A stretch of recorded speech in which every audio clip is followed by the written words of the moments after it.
नमस्कार, राज्यसभा टीवी के खास कार्यक्रम विशेष में आपका स्वागत है। मैं हूं दीपक डोभाल। प्रधानमंत्री नरेंद्र मोदी ने शिमला में उड़ान योजना की शुरुआत की। सरकार इस महत्वाकांक्षी योजना को लागू करने की कोशिश बीते 1 साल से कर रही थी। इससे पहले जब सरकार ने नई विमानन नीति बनाई तो विमानन क्षेत्र के कई इलाकों में बदलाव किया गया। छोटे शहरों को हवाई सेवा से जोड़ने पर जोर दिया गया। साथ ही हवाई किराए को कम करने की दिशा में पहल हुई। विशेष में आज हम इन्हीं मुद्दों पर बात करेंगे और बताएंगे कि क्या है उड़ान योजना और क्या है सरकार की नई विमानन नीति। साथ ही ये भी बताएंगे कि विमानन के बाजार में दुनिया में इस वक्त हम कहां खड़े हैं और आगे की राह क्या है। तो शुरू करते हैं आज का विशेष।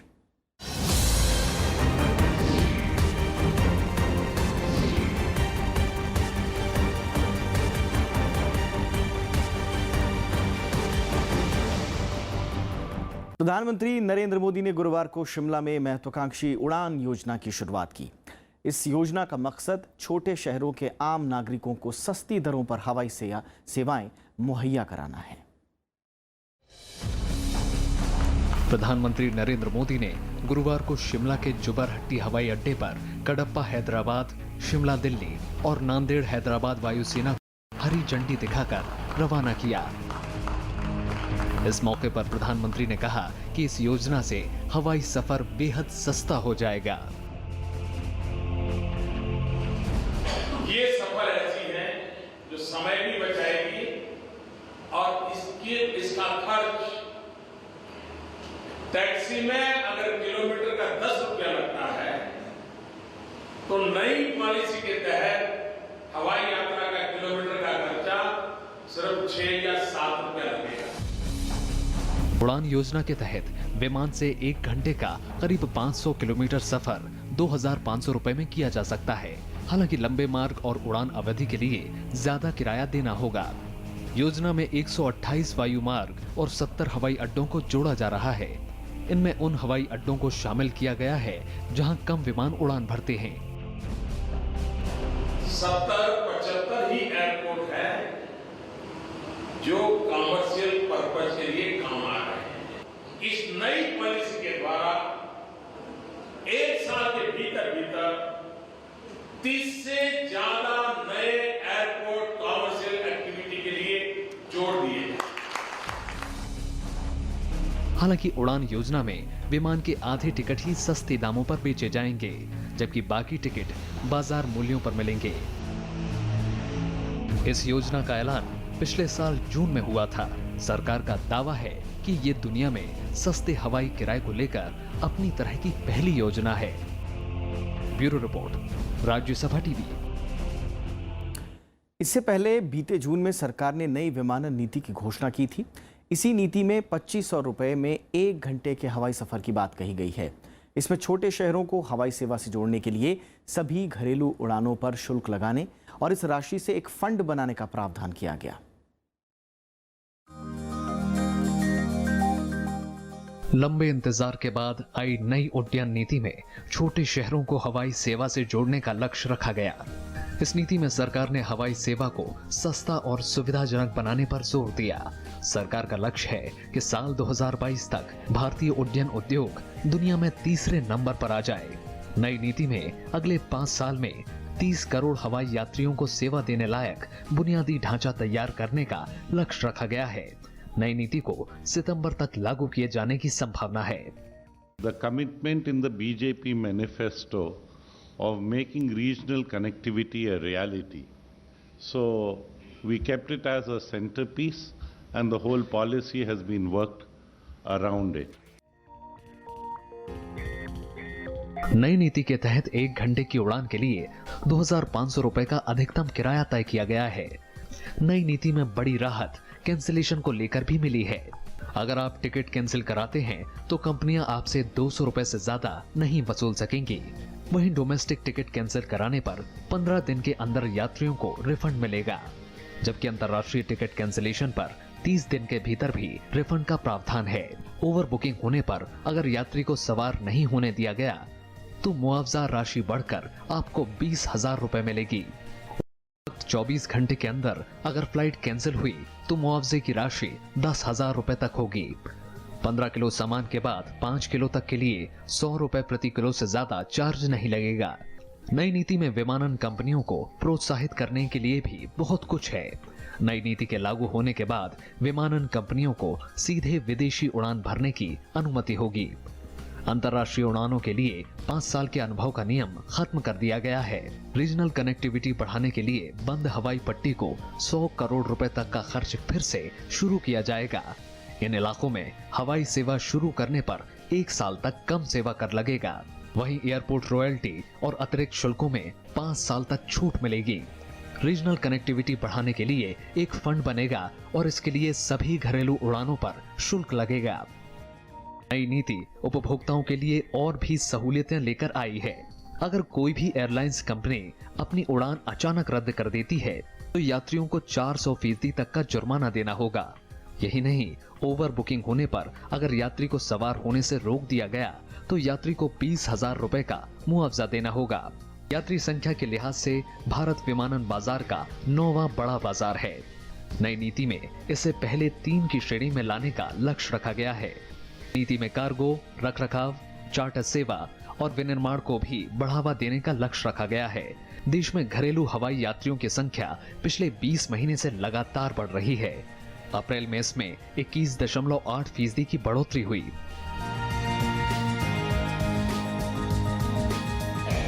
मोहम्मद फातेह टीपू के साथ bureau report, Rajya Sabha TV.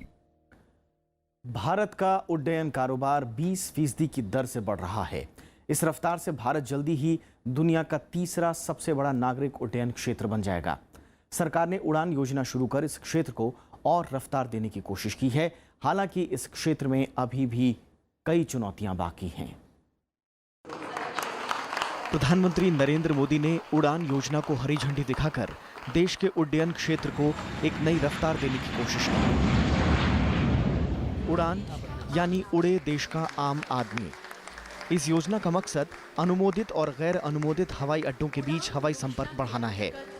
Shimla Delhi के अतिरिक्त केंद्र सरकार का मानना है कि ये अपनी तरह की पहली ऐसी योजना है जो बाजार आधारित तंत्र के जरिए रीजनल कनेक्टिविटी को बढ़ावा देगी।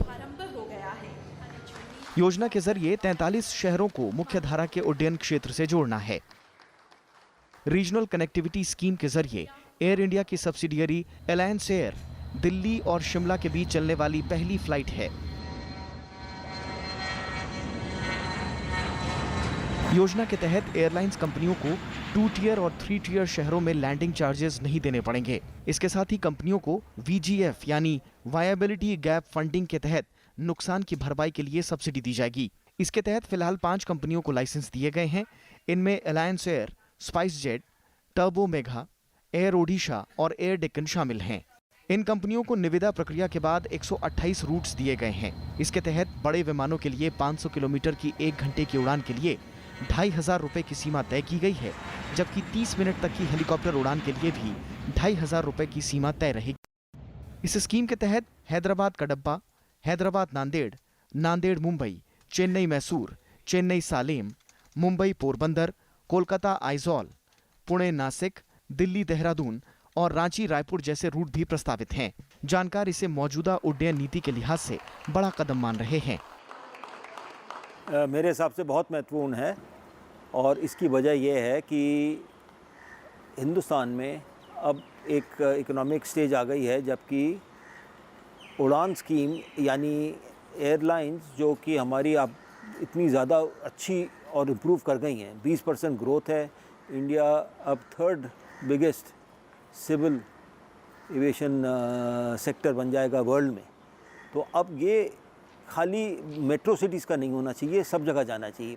हालांकि कुछ जानकारों का यह भी मानना है कि सब्सिडी आधारित योजना होने के नाते भविष्य में इस योजना से कई जोखिम भी जुड़े हुए हैं। सरकार की तरफ से करना चाहिए कि ज़्यादा सा एयरपोर्ट की फैसिलिटी बनाएं। हाँ, एयरपोर्ट में उसका कॉस्ट कम करे। ये सब सरकार की तरफ से कम कर सकते हैं। लेकिन ये एयरलाइन को सब्सिडी दे के शॉर्ट हॉल फ्लाइट प्रमोट करना मेरे ख्याल से उचित नहीं है। वर्ल्ड इकोनॉमिक ग्रोथ और बढ़ रहा है।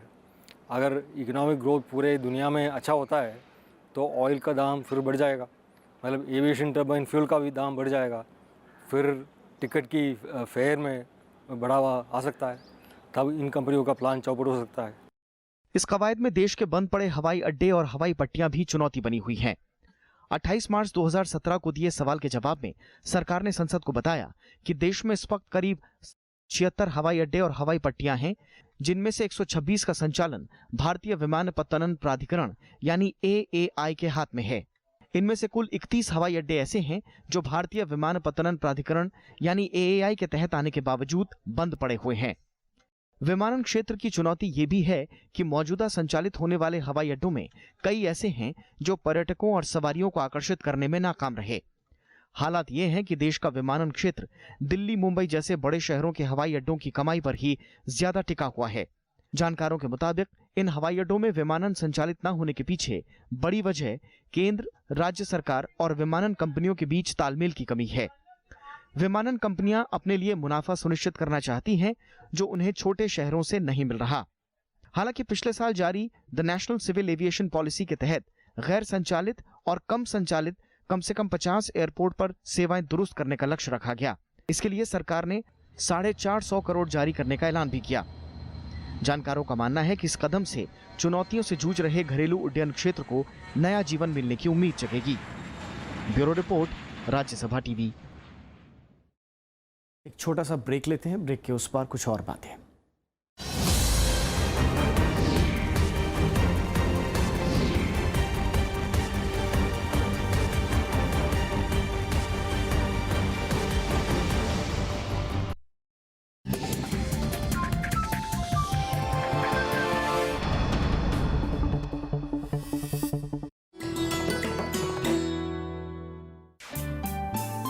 सरोजनी नायडू स्वतंत्रता सेनानी, कवयित्री और वक्ता, कांग्रेस की अध्यक्ष निर्वाचित होने वाली पहली भारतीय महिला सरोजनी ने 13 साल की उम्र में रची थी पहली कविता।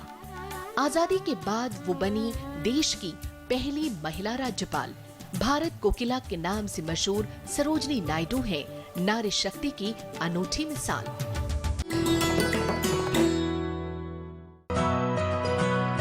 आज हम बात करने जा रहे हैं डॉक्टर राजेंद्र प्रसाद द्वारा लिखित पुस्तक चंपारण में महात्मा गांधी पर। गांधी के व्यक्तित्व की विशेषता ये थी कि वो अपने ढंग के परफेक्शनिस्ट थे। पंक्तिबद्ध ढंग से लिखा उन्होंने। इतना डिटेल तो हम किसी लेखक को जाते हुए देखते नहीं हैं। शिक्षा के क्षेत्र में, सफाई के क्षेत्र में, छुआछूत के क्षेत्र में गांधी ने सचमुच एक ऐसा आंदोलन छेड़ा जो हर सब तरह से वो देश के हित में था। भारत के प्रथम राष्ट्रपति डॉक्टर राजेंद्र प्रसाद की ऐतिहासिक किताब चंपारण में महात्मा गांधी पर प्रसिद्ध गांधीवादी लेखक और वरिष्ठ अधिवक्ता फणीश सिंह से खास बातचीत। देखिए किताब सिर्फ राज्यसभा टीवी पर।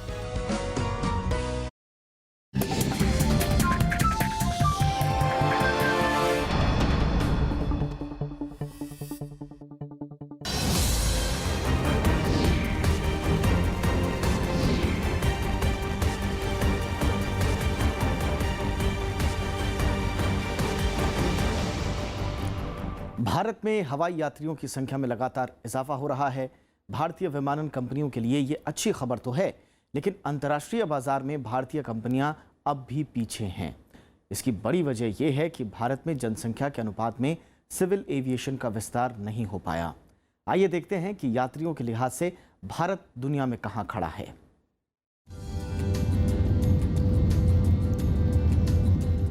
अठारह फरवरी 1911 ये वो दिन था जब भारत में कॉमर्शियल एविएशन की शुरुआत हुई। इलाहाबाद से नैनी के बीच फ्रेंच पायलट हेनरी पिकेट ने जब उड़ान भरी तो हजारों लोग इसके गवाह बने। उस समय भारतीय नागरिकों ने ये सोचा भी नहीं होगा कि एविएशन क्षेत्र में भारत दुनिया के 10 देशों में शुमार हो जाएगा। जैसे जैसे भारतीयों की कमाने की क्षमता बढ़ी, लोग बैलगाड़ी से बस, बस से रेलगाड़ी और रेलगाड़ी से हवाई जहाज की कुर्सी पर आरामदायक सफर करते नजर आए। धीरे धीरे हवाई सफर मध्य वर्ग की जेब के दायरे में आ गया। कारण ये है कि एक तो समय भी बच जाता है, दूसरा क्या होता है कि सस्ता भी हो गया है। इसकी वजह से हम लोग करते हैं। दूसरा हम लोग ये देखते हैं कि अगर समय बचा तो समय का सदुपयोग अगर दूसरे काम में होता है तो प्रोडक्टिविटी ज़्यादा होता है। और ये तो समझिए कि इतनी सारे एयरलाइंस आ गए, इस वजह से टिकट भी सस्ता हो गया तो लोग चढ़ने भी लगे। अप्रैल 2016 में जारी इंटरनेशनल एयर ट्रांसपोर्ट एसोसिएशन की रिपोर्ट के मुताबिक घरेलू यात्रियों के मामले में लगातार 13वें महीने भारत दुनिया में अव्वल रहा। अप्रैल के महीने में भारत में घरेलू यात्रियों की संख्या में 21.8% की बढ़ोतरी दर्ज की गई, जबकि दुनिया में यह आंकड़ा महज 4.1% रहा। यही नहीं, लगातार 20 महीने से भारत में घरेलू यात्रियों की तादाद में दोहरे अंक की बढ़ोतरी हुई है। इस वक्त देश में हर महीने 80 लाख से ज्यादा घरेलू यात्री हवाई सेवा का इस्तेमाल करते हैं। 2015 में कुल 8 करोड़ 10 लाख यात्रियों ने हवाई सेवा का इस्तेमाल किया। उम्मीद की जा रही है कि 2017 तक ये आंकड़ा बढ़कर 10 करोड़ पार कर जाएगा। जनवरी 2016 में भारत के हवाई अड्डों पर 1,56,048 जहाजों की आवाजाही हुई, जो जनवरी 2015 के मुकाबले करीब 16% ज्यादा है। यही नहीं, इस वक्त भारत दुनिया में 5वां सबसे तेजी से बढ़ने वाला एविएशन बाजार है। अनुमान लगाया जा रहा है कि 2020 तक भारत दुनिया का तीसरा सबसे बड़ा बाजार बन जाएगा और 2030 तक दुनिया में पहले नंबर पर आ जाएगा। क्रिसिल की रिपोर्ट के मुताबिक मौजूदा वित्त वर्ष में भारतीय एयरलाइंस को 8,100 करोड़ रुपए का मुनाफा हुआ। जितना ट्रैवल करने की ज़रूरत लोगों को बढ़ती है, वो उस पर निर्भर है कि जितना इकोनॉमी को क्या है, प्रॉस्पेरिटी है, अच्छी तरह से चलती है। अगर ग्रोथ अच्छी से ऊपर जाती है तो सिविल एविएशन मार्केट भी बढ़ जाएगी। उस पर ज़्यादा फोकस होना चाहिए। पिछले कुछ सालों की तुलना करें तो यात्रियों की संख्या के लिहाज से आंकड़े उतार चढ़ाव वाले रहे हैं। 2009 में 5 करोड़ 44 लाख घरेलू और अंतर्राष्ट्रीय यात्रियों ने यात्रा की। 2010 में ये संख्या 6 करोड़ 33 लाख हो गई। 2011 में कुल 7 करोड़ 39 लाख यात्रियों ने हवाई सफर किया, जबकि 2012 में इसमें गिरावट दर्ज की गई और ये संख्या घटकर 7 करोड़ 21 लाख रह गई। लेकिन 2013 में इसमें फिर से बढ़ोतरी हुई और इस साल 7 करोड़ 53 लाख यात्रियों ने हवाई सेवा का इस्तेमाल किया। पिछले 10 साल में काफ़ी इंक्रीज़ किया है। डोमेस्टिक इंक्रीज़ करता है तभी इंटरनेशनल भी इंक्रीज़ करता है। और जहाँ तक इंटरनेशनल एविएशन को अगर हम लोग कंपेयर करते हैं इंटरनेशनल और एयरलाइनों से, अभी बहुत हम पीछे हैं, बहुत ही ज़्यादा पीछे हैं, क्योंकि इसमें कनेक्टिविटी इंक्रीज़ करने के लिए जहाज़ होने ज़रूरी हैं, एक्सपेंशन होना ज़रूरी है। वो तभी होगा जब चीज़ों को उस दिशा में ले कर के देश चलती है और कनेक्टिविटी इंक्रीज़ करने की बात सोच के करती है। यात्रियों की संख्या के लिहाज से भारत हाल के वर्षों तक कई देशों से पीछे था। 2014 में भारत चीन और रूस से पीछे रहा, लेकिन अप्रैल 2016 का आंकड़ा देखें तो भारत में 21.8% की बढ़ोतरी दर्ज हुई, जो दुनिया में सबसे ज्यादा है। जबकि इसी दौरान चीन में 9.5% और रूस में महज 1.9% की बढ़ोतरी ही हो पाई।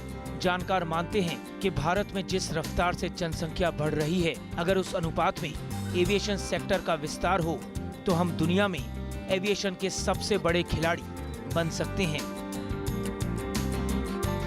अंतर्राष्ट्रीय में बहुत सारे देश है जो बड़ा फिजिकली बड़ा देश है, जैसे कनाडा जो है, जो यूएसए हैं, वो बड़ा they are very countries also ना। हाँ, बहुत पैसे हैं उनके पास हज़ारों 6,000 के करीब एयरपोर्ट है यूएसए में। हमारे पास बहुत सैकड़ों में है हमारी एयरपोर्ट। अब उनमें से बहुत सारे चालू नहीं है, फंक्शनल नहीं है। तो एयरपोर्टों की संख्या बढ़ाना चाहिए। भारतीय उद्योग संगठन CII के मुताबिक एविएशन सेक्टर में 2020 तक भारत दुनिया की 3 बड़ी शक्तियों में शुमार हो जाएगा। इसके पीछे कई बुनियादी वजह भी दिखती है। नई सरकार में जिस तरह से व्यापार को प्रोत्साहन दिया जा रहा है, उससे विमानन कंपनियां उत्साहित हैं। सबसे बड़ी वजह यह है कि भारत में प्रति व्यक्ति आय और जीवन शैली में लगातार इजाफा भी यात्रियों को हवाई सफर की सहूलियतें दे रहे हैं। इसका सबसे बड़ा उदाहरण यह है कि सस्ती विमानन कंपनियों में यात्री ज्यादा सफर कर रहे हैं। नवविक्रम सिंह के साथ दिलीप खान, राज्यसभा टीवी। भारत में हवाई यात्रियों की संख्या में लगातार इजाफा हो रहा है। भारतीय विमानन कंपनियों के लिए ये अच्छी खबर तो है, लेकिन अंतर्राष्ट्रीय बाजार में भारतीय कंपनियां अभी पीछे हैं। जनसंख्या के अनुपात में सिविल एविएशन का विस्तार नहीं हुआ, ये हमने देखा, लेकिन एविएशन सेक्टर में सुधार की कई पहल इस बीच हुई। उदारीकरण के बाद मध्य वर्ग को हवाई सेवा की तरफ आकर्षित करने के लिए सरकार ने कई कदम उठाए। नई विमानन नीति से पहले भी सरकार ने इस दिशा में सुधार की कोशिश की। आइए जाते जाते आपको दिखाते हैं कि अब तक एविएशन के क्षेत्र में किस तरह की पहल हुई हैं। नमस्कार। विमानन सेवा में सुधार के लिए हाल के वर्षों में सरकार ने कई कदम उठाए। इनमें से कुछ पर अमल हो पाया और कुछ राजनीतिक दांव-पेंच में फंसकर रह गए। 1994 में सरकार ने एयर कॉरपोरेशंस एक्ट 1953 को खत्म करके एयर कॉरपोरेशंस अधिनियम 1994 को लागू किया। इसके तहत निजी कंपनियों को विमानन क्षेत्र में उतरने के लिए दरवाजा खोला गया। उदारीकरण के बाद विमानन क्षेत्र में निजीकरण का ये पहला बड़ा कदम था। इसके बाद धीरे धीरे न सिर्फ निजी कंपनियों को बल्कि विदेशी कंपनियों को भी हरी झंडी दे दी गई। 93 में एडहॉक तरीके से किया गया, सोच विचार के साथ, ये इस पर कोई शक नहीं है कि उन्होंने कहा जो दे दीजिए। इतने ऑपरेटर्स आए, वो तो फोल्ड अप भी हो गए। विजय माल्या की बात नहीं कर रहा हूँ, वो तो अलग से, उसकी तो अपनी गलतियाँ हैं, मगर बाकी जो आप देखते हैं 93 का, वो उसको सोच विचार के बिना एक इंटीग्रेटेड पॉलिसी वो थी नहीं। वित्त मंत्री अरुण जेटली ने बीते साल ये ऐलान किया था कि 160 आरक्षित और अनारक्षित हवाई अड्डों को फिर से जिंदा किया जाएगा। पिछले दिनों एयर इंडिया के नुकसान को देखते हुए सरकार ने 22,280 करोड़ रुपए की सहायता दी। अब उम्मीद लगाई जा रही है कि इससे बेहतरी देखने को मिलेगी। 2013 में सरकार ने नागर विमानन में बदलाव के लिए बड़ा कदम उठाते हुए Civil Aviation Authority of India विधेयक 2013 संसद में पेश किया। इसके तहत नागरिक विमानन महानिदेशालय की जगह नागरिक विमानन प्राधिकरण बनाने की कोशिश की गई, यानी प्राधिकरण को समूचे उद्योग की निगरानी का जिम्मा सौंपने की बात कही गई। इसमें खास निधि बनाने की बात भी शामिल थी, लेकिन ये विधेयक लैप्स हो गया। सबसे बड़ी खामी जो भारत में है कि नीतियाँ और इम्प्लीमेंटेशन ऑन ग्राउंड, इस पे बहुत फासला है। क्यों? क्योंकि आपको अंग्रेज़ी में मैं समझा सकता हूँ। हमारे यहाँ बड़े अच्छे वर्टिकल्स हैं। मिनिस्ट्री ऑफ सिविल एविएशन बड़ा अच्छा वर्टिकल है, उसके साथ एयरलाइंस हैं, मिल नहीं रहे हैं वर्टिकल्स, या साइलोज जैसे हम अंग्रेज़ी में कहते, साइलोज में काम हो रहा है। इससे पहले संसद की स्थायी समिति ने भी नागरिक विमानन क्षेत्र में व्यापक सुधार की बात कही थी। इस समिति की कई सिफारिशों को Civil Aviation Authority of India Bill 2013 में शामिल किया गया। नागर विमानन क्षेत्र में दबाव के कारण और इसके समाधान के लिए कई मंत्रालयों के जानकारों को मिलाकर कार्यकारी समूह का गठन किया गया। इसी समूह ने 49% FDI के फैसले पर मुहर लगाई। साथ ही मंत्रालय ने सभी राज्यों के मुख्यमंत्रियों को खत लिखकर ये अपील की कि ATF पर वैट कम करें। इसके बाद निजी कंपनियों को फायदा जरूर हुआ, लेकिन सरकारी कंपनी घाटे में जाने लगी। DGCA इंडिया ने काफ़ी कदम उठाए। पिछले 10 साल की अगर हम बात करें तो काफ़ी जगह पे इम्प्रूवमेंट किए गए हैं जो एविएशन इंडस्ट्री में पहले 20 साल पहले नहीं थे। जो मैंने देखा अपने टाइम पे जब शुरू हुआ था 1990 में प्राइवेटाइजेशन, उस वक्त से लेकर के और आज तक अगर चीज़ों को देखा जाए तो आप ये मान के चलिए कि तकरीबन डबल से ज़्यादा इम्प्रूवमेंट हो गया जो पहले नहीं था। और DGCA जो गवर्निंग बॉडी है, इसको और भी एक्सपैंड किया गया है और भी लोगों को ऐड किया गया, अभी बहुत होना बाकी है। हाल के वर्षों में इस क्षेत्र में उठाए गए कदमों के चलते विमानन की तस्वीर बदली है और इस वक्त दक्षिण एशिया के कुल एयरलाइंस ट्रैफिक का 69% हिस्से पर भारत का कब्जा है। जानकार मानते हैं कि अगर सही नीतियां बनाई गईं तो जल्द ही भारत दुनिया में पहले नंबर पर आ जाएगा। नवविक्रम सिंह के साथ ब्यूरो रिपोर्ट, राज्यसभा टीवी।